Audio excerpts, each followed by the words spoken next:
Indonesia No Counter.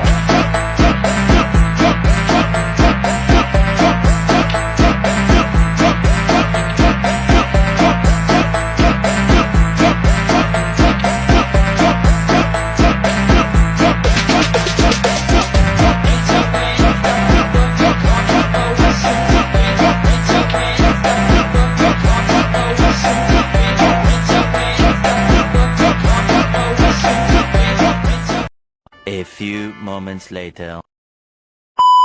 Penjajahan Jepang di Indonesia. Penjajahan Jepang. Jepang kali pertama mendarat di Indonesia melalui Tarakan, Kalimantan Timur pada 11 Januari 1942. Jepang yang sedang terlibat dalam Perang Pasifik datang ke Tarakan untuk mendapatkan cadangan logistik dan bahan industri perang, seperti minyak bumi dan aluminium. Kedatangan Jepang kemudian memukul mundur pasukan Hindia Belanda yang kala itu juga pergi ke Tarakan untuk mengeruk sumber daya alam. Setelah itu, Jepang juga menduduki wilayah-wilayah lain di Indonesia, yakni Pontianak pada 29 Januari 1942, Samarinda pada 3 Februari 1942, dan Banjarmasin pada 10 Februari 1942.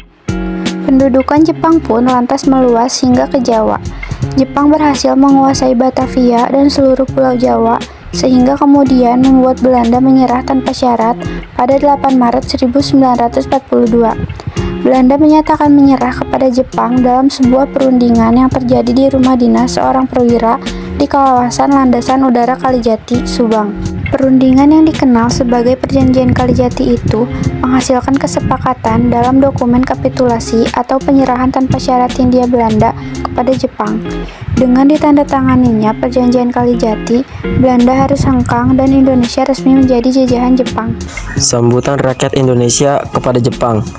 Jepang mendapatkan sambutan baik dari rakyat Indonesia karena dianggap telah membebaskan Nusantara dari jajahan Belanda.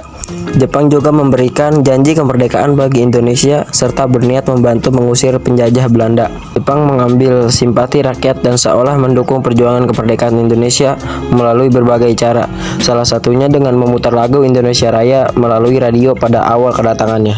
Dampak pendudukan Jepang di Indonesia. Selama 3,5 tahun menduduki Indonesia, Jepang membawa banyak perubahan bagi kehidupan rakyat pribumi. Jepang dikenal sebagai penjajah yang kejam karena melaksanakan kerja paksa atau romusa, menyiksa serta membuat rakyat Indonesia kelaparan dan sengsara. Meski begitu, ada juga dampak positif dari pendudukan Jepang di Indonesia. Dampak positif pendudukan Jepang di Indonesia. 1. Diperbolehkannya pemakaian bahasa Indonesia sebagai bahasa nasional. 2. Didirikannya Kumiai, yakni badan yang berfungsi untuk memenuhi kebutuhan pokok rakyat. 3. Menghapus sistem sekolah berdasarkan kelas sosial. 4. Membentuk sistem sosial bernama Tonarigumi yang kini kita kenal sebagai rukun tetangga atau RT. Kelima, mengenalkan line sistem pada pertanian yang lebih efisien dan tinggi produksinya. 6. Dibentuknya BPUPKI dan PPKI untuk memenuhi janji kemerdekaan bagi Indonesia. 7. Memberi latihan kemiliteran dan membentuk organisasi militer serta semi-militer yang menjadi cikal bakal TNI. 8. Menetapkan jenjang sekolah yang setara untuk semua kalangan dengan 12 tingkatan. Berikut ada dampak negatif pendudukan Jepang di Indonesia. Negatifnya, yang pertama yaitu diterapkannya romusa yang menyengsarakan rakyat Indonesia. Yang kedua, pengawasan ketat terhadap media berita, organisasi, dan seluruh pergerakan politik masyarakat. Yang ketiga, ada pemerintahan Jepang yang sewenang-wenang. Perekonomian lumpuh karena Jepang menyita seluruh kekayaan Indonesia. Berikutnya, Jepang menyita harta kekayaan demi kepentingan perang, hingga rakyat kelaparan dan kemiskinan. Kekurangan sandang, sehingga rakyat harus memakai karung goni sebagai pakaian. Akhir masa pendudukan Jepang di Indonesia. Masa pendudukan Jepang di Indonesia berakhir pada tahun 1945. Seiring dengan kekalahan yang diderita Nippon dari sekutu.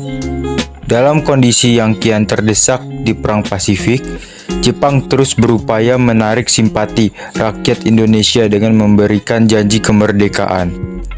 Salah satu langkah Jepang untuk memenuhi janji kemerdekaan adalah dengan membentuk BPUPKI pada 1 Maret 1945. Serangan demi serangan terus diterima Jepang dari sekutu, hingga puncaknya bom atom dijatuhkan di Hiroshima dan Nagasaki oleh Amerika Serikat pada 6 dan 9 Agustus 1945. Jatuhnya 2 bom atom itu membuat kondisi Jepang semakin terpuruk. Jepang pun menyerah tanpa syarat kepada sekutu pada tanggal 14 Agustus 1945.